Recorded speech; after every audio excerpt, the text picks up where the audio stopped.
Selamat malam, salam sejahtera. Terima kasih karena bersama dengan saya di Nazilin Unity Channel. Malam ini aku nak beritahu, aku nak kongsi dengan kamu semua keputusan sebenar ROS yang telah diketahui oleh Ahmad Maslan dan telah diumumkannya beberapa menit yang lepas.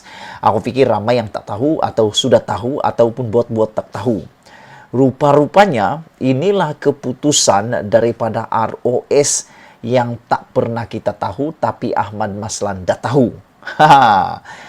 Lama juga aku tunggu 16 hari bulan Julai yang lepas, sepanjang hari 24 jam tu aku selalu belek-belek cari keputusan, tunggu keputusan demi keputusan. Seperti Zahid Hamidi, aku pun rasa debarannya. Seperti Akarumbi UMNO, aku pun rasa debarannya. Nak tahu juga kan apa keputusan daripada ROS. Rupa-rupanya keputusannya sudah diumumkan kepada Ahmad Maslan tapi tak pernah diberitahu, dan inilah keputusannya.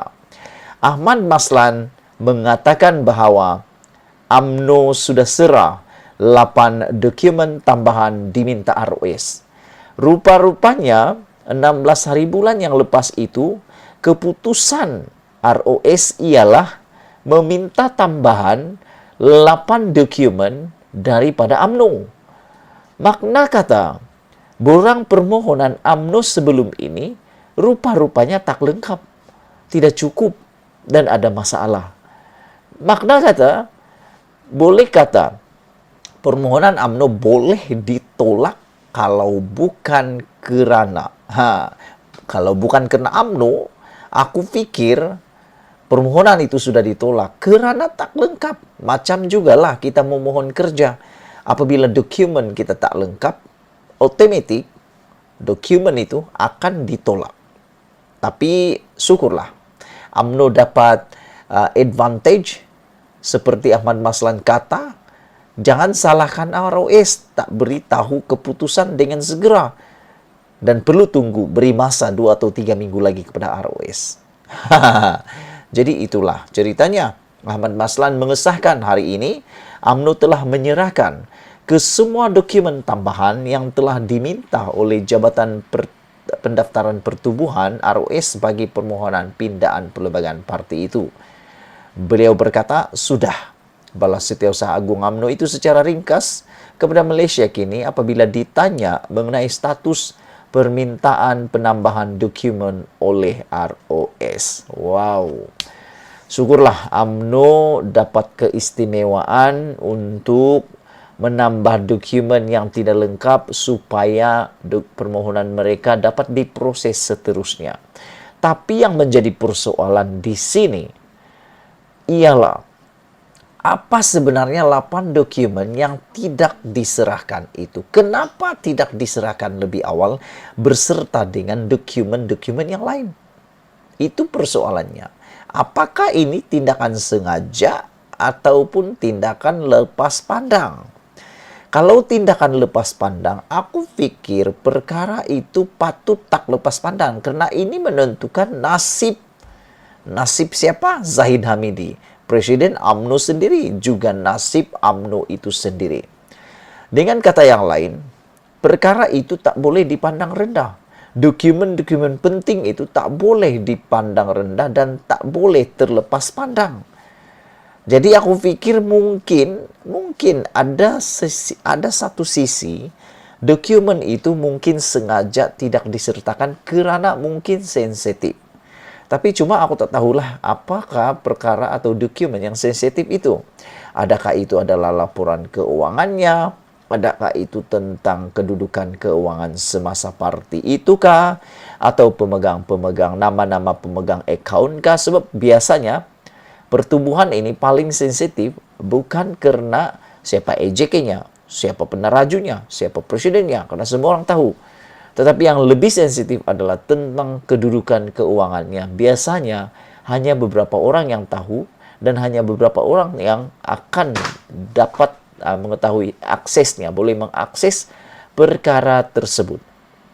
Ataupun mungkin minit curai, minit mesyuarat yang mungkin belum disahkan sepenuhnya isinya dan perlu mungkin diubah suai atau sebagainya. Jadi mungkin kamu tahu Mungkin Anda tahu apakah 8 dokumen yang dimaksudkan oleh Ahmad Maslan ini. Pada pendapat kamu, adakah itu terlepas pandang atau sengaja tak disertakan kerana menganggapnya tidak penting? Ahmad Maslan juga hari ini terdahulu, Ahmad Maslan berkata UMNO memberi ROS sehingga 2 minggu untuk meneliti 8 dokumen tambahan yang diminta sebelum memberikan maklum balas. UMNO sebelum ini membuat permohonan pindaan perlembagaan partinya bagi menangguhkan pemilihan sehingga 6 bulan selepas PRU 15. Notis pindaan perlembagaan itu dikemukakan kepada ROS pada 17 Mei yang lepas. Pada 7 Julai lepas, ROS berkata, keputusan berhubung permohonan pindaan perlembagaan UMNO akan diketahui semalam iaitu 16 Julai. Namun sehingga hari ini sudah 19 Julai, keputusan itu masih tidak diumumkan dan ditunggu-tunggu keputusannya.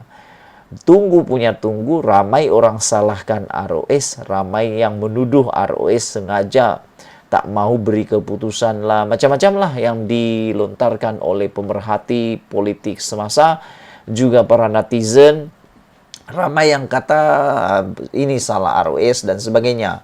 Tetapi akhirnya Ahmad Maslan dalam kenyataannya semalam beliau kata, jangan salahkan ROS, tak boleh salahkan ROS katanya.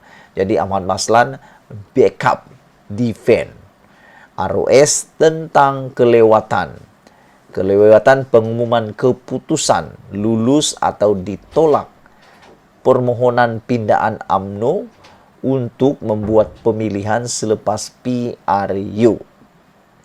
Malam ini, Ahmad Maslan juga dengan sahnya mengatakan 8 dokumen tambahan telah dihantar kepada ROS. Menjadi persoalan besar tadi di awal daripada ulasan ini, apakah 8 dokumen tambahan itu?